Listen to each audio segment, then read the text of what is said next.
Hey there, welcome to Amelia Makes, where today we are going to be talking about Plarn, which, if you don't already know, is plastic yarn. Specifically, Plarn is what we usually call yarn that is made out of recycled plastic bags. It's cut into strips and attached, and it can be used to make a variety of projects that don't absorb water and are easily washable. Now, obviously, this does not behave the same way as normal yarn does because it's a very different material. But it is a good way to reuse these disposable plastic bags if you have a lot of them or if you can get them from other people. And it's an interesting way to give yourself an alternative that you can knit or crochet with.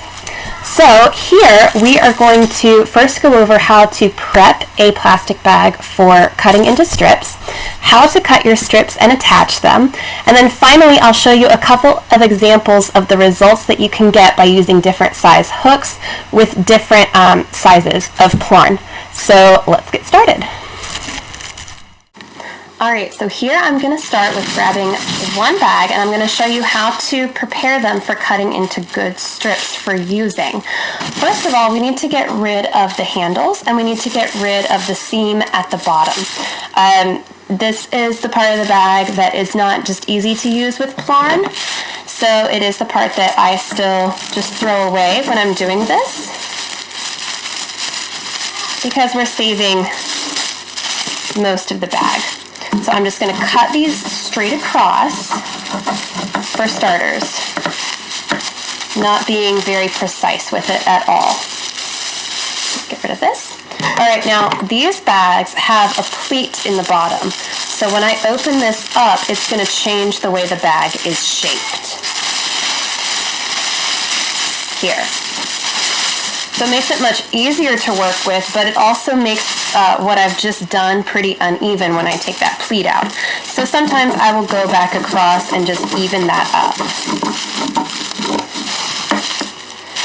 Alright, and now what we're left with is a simple loop of plastic. So from here, we can cut our strips. And the way that I do that is I just cut straight across the way that I just did to cut off the bottom, but I do it with the whole body of the bag. So I may cut right here, all the way across, right here, and right here. So if you want thicker Plarn, then you're only going to cut a few pieces out of here. I have cut a lot. I'm sorry for the noise with this plastic. I have cut a lot about 3 inches wide. This will give you a nice thick yarn, and I'll show you how that looks with chain stitches in just a minute. This is about as wide as I think you'll want to go most of the time, is this 3 inches. Because you're only going to get a few stitches out of a few strips out of each bag if you do that.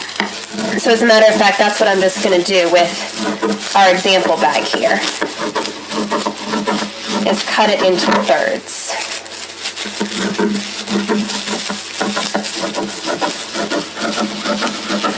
Alright, so this is going to give us a thicker, stronger yarn when we're done, and this is about as wide as I think you should practically cut it. And this one is a little bit extra wide, so maybe I only did 2 strips there. But this is still pretty easy to work with. You can also cut your bags as thinly as this. This is only about a 1/2 inch wide. I did some like this and tested it with actually crocheting it, and this is as thin as I think you can easily work with without it tearing on you while you're crocheting, just under normal circumstances. This is very easy to just pull and tear, but once it's crocheted up, it's going to be stronger. But if you try to go any thinner than this, I think you're just going to have a hard time trying to do anything with it. But this will give you a much thinner fabric and thinner yarn to work with. So this is as thin as I recommend you going. So I'm going to cut one more bag the way that I just did and give us a little bit more to work with. Now, I've shown you how to cut into just loops of plastic. Some people will cut this all in one piece. So they'll go in one area like this, and then cut all the way around so that they end up with one long piece of Plarn. I don't think this is a bad idea. You can certainly try that, but what I find is that it actually takes longer to continue to turn the bag and cut all the way around it, and it's harder to keep your pieces nice and even.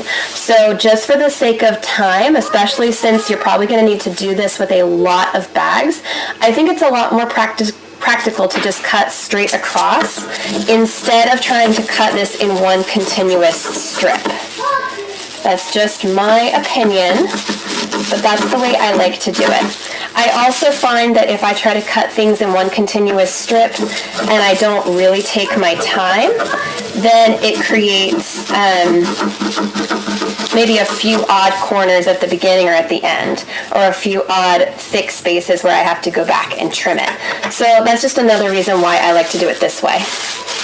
Because even this right here, this I can cut right off, and it's not a big deal. It probably wouldn't have been a problem at all, but I find that if I cut things in one continuous strip, that happens a lot more. All right, so that's how I like to cut my Plarn. Now I'll go ahead and show you how I like to attach my Plarn. There are a couple of ways that you can attach the Plarn. If you did cut your Plarn in one continuous strip, if you decided to do that, then obviously you could just tie the pieces together. That may be your best option, especially if you chose to cut something really thin like this, is to just tie your pieces together. Depending on the projects that you're wanting to do, having ends sticking out may or may not bother you. So one option, again, is to just tie them together in a normal knot. If you cut loops of plastic like I did, then you could do something very simple, which is how I do this most of the time, which is to just slip one through the other, and then put one end through the other end like this, and pull. Now you have to be careful because one side of the plastic will typically tighten up faster than the other one, and then you just have to adjust it so that you don't end up tearing your Plarn. It just takes a few seconds, but you end up with something pretty nice and clean like this. So this is probably my favorite way to attach your loops of Plarn together, and probably the way that's going to give you the strongest join in the least amount of time. So now, let me just show you a few results that you can get with different Plarn. Because the two pieces that I showed you, this very wide piece and this very thin piece, this represents the range of how I think you can cut it for most projects. You could certainly go wider than this and basically take one bag for each of your strips and give yourself a very wide, very thick piece of Plarn to work with when you're done, and you'd use up a lot of bags that way. And you can try to go thinner than this, but I think you're going to have a much harder time stopping it from breaking. But this is what I recommend you try, the normal range, anywhere from a ½ inch if you want something really thin, all the way up to almost 3 inches. And I think this one is wider than 3 inches, but everything I cut here is just cutting a bag into thirds. So this is probably a little bit more realistic. Okay, so this is the range that I think you're going to want to work with most of the time. Now here's how they work up. Your ½ inch piece makes very, very small stitches, and I did this with a G-hook. So I know it may not adjust for me, but these very small stitches were done with this ½ inch Plarn and a G-hook right here. Okay, and this is 10 chains for about 3 inches. So that gives you an idea, even if you can't see that perfectly, that gives you an idea of the gauge that you might end up with. G-hook with ½ inch pieces gives you something that looks like this. This would be a pretty thin piece of work if you do that. Now for something this wide, I ended up using a K-hook, which I thought worked out well since this is a really common size hook as well. And that gave me, there we go, I did it in blue. That gave me this right here. Okay, so you can see how much bulkier this is. than this one. And by the way, each of these is one strip. So this is one strip of the half inch plastic right here. So this right here turns into this. And then this right here turns into this.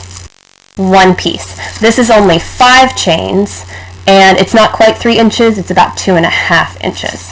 Alright, so thanks so much for checking out this tutorial today. If it was helpful to you, please comment and let me know. I'd love to hear from you. And if you enjoyed this, please go ahead and subscribe, or you can also find me on the blog at ameliamakes.com, where you can find more tutorials and projects and all things crochet. So thank you so much for watching. Have a fantastic day.